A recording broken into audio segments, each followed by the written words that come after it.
Hi, I'm Pastor Dave with Declaration Church, and today, as I was doing my studying, as I was getting prepared for this video and other things in my life, just really spending time with Jesus and His Word, I came across, and it's because I've started over just in reading the Scripture, and thought where else to start over than at the beginning. And so I was in Genesis chapter 1, verse 3, and something struck me as I was reading. It's interesting how really, when we get started, we generally would suggest, or at least I would, a lot of the time I would suggest starting with the end in mind. Okay, because that way you can plot out your course and you can really put together a strong plan to complete a goal.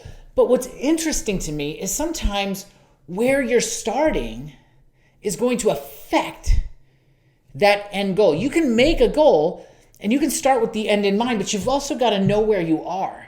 Because if you start with the end in mind, but don't keep in mind where you're starting from, you're going to miss the end goal. You're not going to actually hit where you want to go.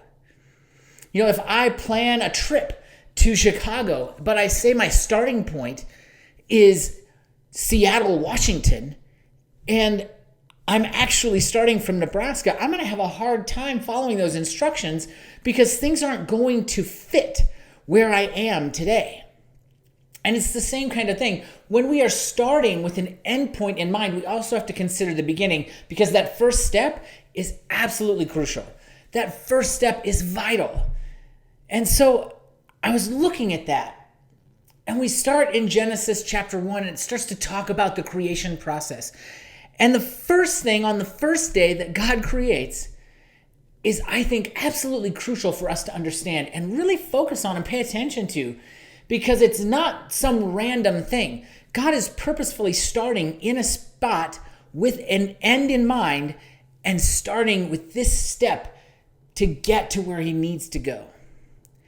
And it's Genesis chapter 1, verse 3. It says, "And God said, 'Let there be light,' and there was light." So the first thing God creates when He's beginning the whole creation process is light. It's light. It's not the sun, the moon, the stars, plants. It's not the earth. It's not water. It's not ground. It's not dust. It's not gases. It's not stars.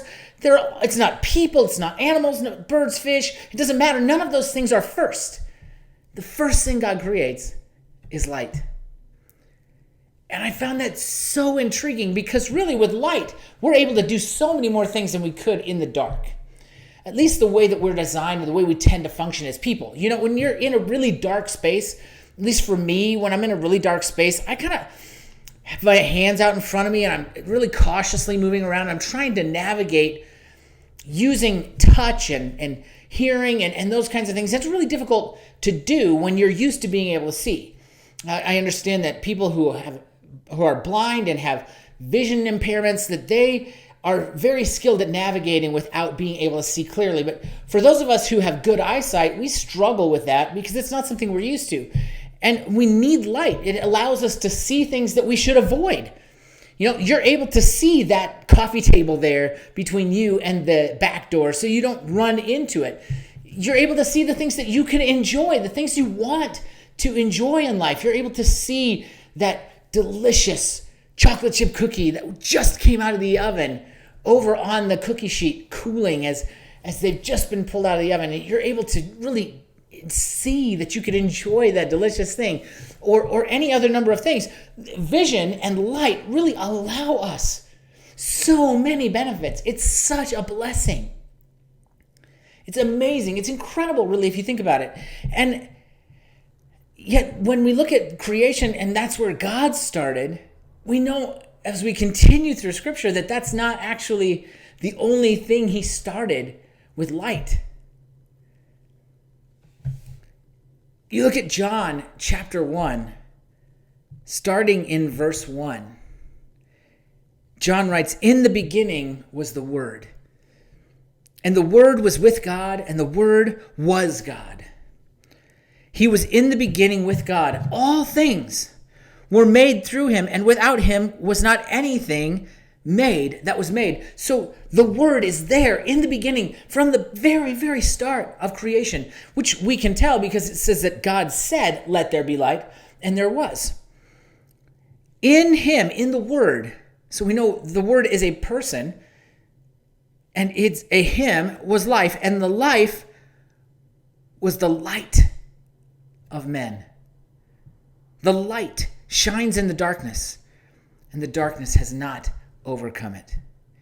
And I thought that was so incredible because the light allows us to see our shortcomings, see our shortfalls, exposes everything. The light exposes everything. It allows us to see our gifts and our talents and our abilities. It allows us to see the truth.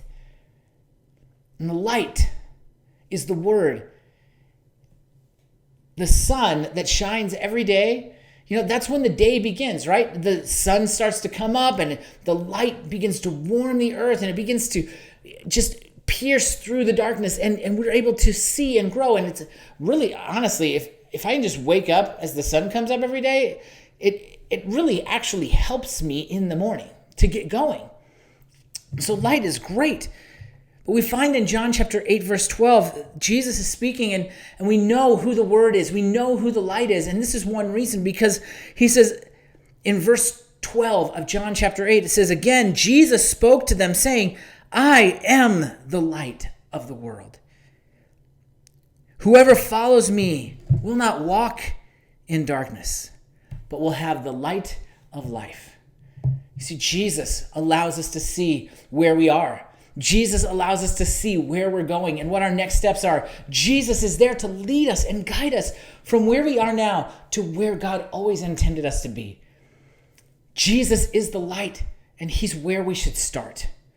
He's where we should start trying to live an abundant life. He's where we should start in trying to really become the people God created us to be in the beginning. To shed all of the other identities that people have tried to put on us, the masks that we've tried to wear so that we could gain popularity or acceptance in certain crowds. He is the light that allows us to see who we should be, who he is, and allows us to live in a way that is just perfectly aligned to who we are and who he is and his will for us. Jesus is the light, and he's where we should start. The light is the first thing God created. And when the sun, the big white, orange, yellow ball in the sky, lights the day, what we know is that the sun, Jesus, the Son of God, is our light for everyday life so that we can live the way that God always intended and live the abundant life Jesus said he came to bring us. So I hope that this encourages you today and challenges you to really look more at what Jesus is placing in front of you and the next steps he's asking you to take so that you can take that next step in your growth and as a disciple of Jesus. So if this video is something that's challenged you, it's something that's brought you some encouragement and uplifted you, smash that like button, hit subscribe so you can subscribe to the channel, and we can continue to walk together as disciples of Jesus through his word. As always, I'm Pastor David, and I'm out.